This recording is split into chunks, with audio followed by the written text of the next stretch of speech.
నమస్తే ఫ్రెండ్స్, మాటండి అన్న వీడియోతో మళ్ళీ మీ ముందుకు వచ్చేసింది మన చేతుమమ్మ. అద్దాల మేడలో ఉన్నవాడు అబద్ధం చెప్పినా నిజమేనని నమ్ముతారు ఈ జనం.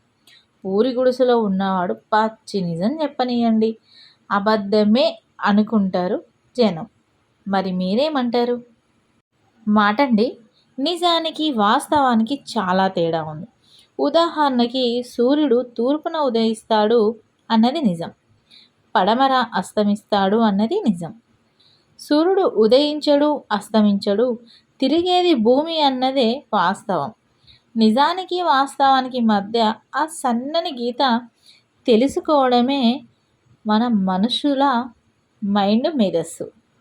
మరి చాలామంది ఆ చిన్న గీతను కూడా తెలుసుకోలేకపోతారు. మీరేమంటారు? మాటండి, ముఖంపై చేదుగా మాట్లాడేవారు ఎప్పుడూ మోసం చేయరు.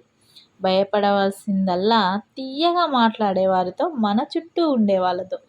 మనసులో అసూయ, కుళ్ళు, కుతంత్రం మొత్తం మూటగట్టుకొని పెంచుకుంటారు వాళ్ళ మనసులో.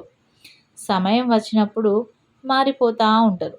అద్దం బలహీనమైందే, కానీ నిజం చూపడంలో ఎప్పుడూ భయపడదు. ఆల్రెడీ మనం మాటండి వీడియోలో చూసే ఉంటారు. మీరేమంటారు? మాటండి, కొంతమందితో మనం జాగ్రత్తగా ఉండాలి. వాళ్ళు ఎట్లాంటోళ్ళు అంటే, అవసరం ఉన్నప్పుడే పలకరిస్తారు, అవసరం ఉన్నప్పుడే మన చుట్టూ తిరుగుతారు. తర్వాత ఎవ్వరి గురించి బాధపడరు.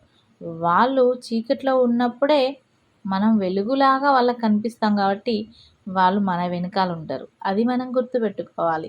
మీరేమంటారు? మాటండి, గొప్పతనం అంటే ఏదో సాధించడం, సంపాదించడం కాదు. మన మాటల వల్ల కానీ, చేతల వల్ల కానీ ఎవరిని కూడా హింసించకూడదు. బతకగలిగితే అదే గొప్ప వాళ్ళం మనం. మన మాటలతో ఒకరు కంటతడి పెట్టిండ్రు అంటే వాళ్ళ తప్పు లేకపోయినా అది మనకి ఎప్పటికైనా బాధ కలిగిస్తూనే ఉంటుంది. మరి మీరేమంటారు? మాటండి, ఈ లోకం చాలా విచిత్రమైంది. ఎందుకంటే ఇక్కడ అబద్ధాలు చెప్తేనే బంధాలు నిలబడతాయి, నిజం చెప్తే విరిగిపోతాయి అంటారు. కానీ అబద్ధాలు చెప్తేనే బంధాలు కానీ మనసులు కానీ విరిగిపోతాయి. నిజం చెప్పి మనం నిజాన్ని ఒప్పుకోవడం వల్ల జరిగే నష్టం ఏం లేదు, కానీ ఒక్క అబద్ధం వల్ల ఎన్నో జీవితాలు నాశనమైన రోజులు ఉన్నాయి. మరి మీరేమంటారు? మాటండి, ఏ బంధమైనా సరే ఉంటే అద్దంలా ఉండాలి, లేకపోతే నీడలా ఉండాలి. ఎందుకంటే అద్దం అబద్ధం చెప్పదు, నీడ మనల్ని వదిలిపెట్టి వెళ్ళదు. మన బంధాలలో అబద్ధం అనేది అస్సలు ఉండదు, కానీ ఇప్పుడు జరిగేవి అవే. మనం మాటండి వీడియో నచ్చితే మాత్రం లైక్ చేయండి, షేర్ చేయండి, కామెంట్ చేయండి, సబ్స్క్రైబ్ చేయడం అయితే అస్సలు మర్చిపోకండి. Thank you for watching.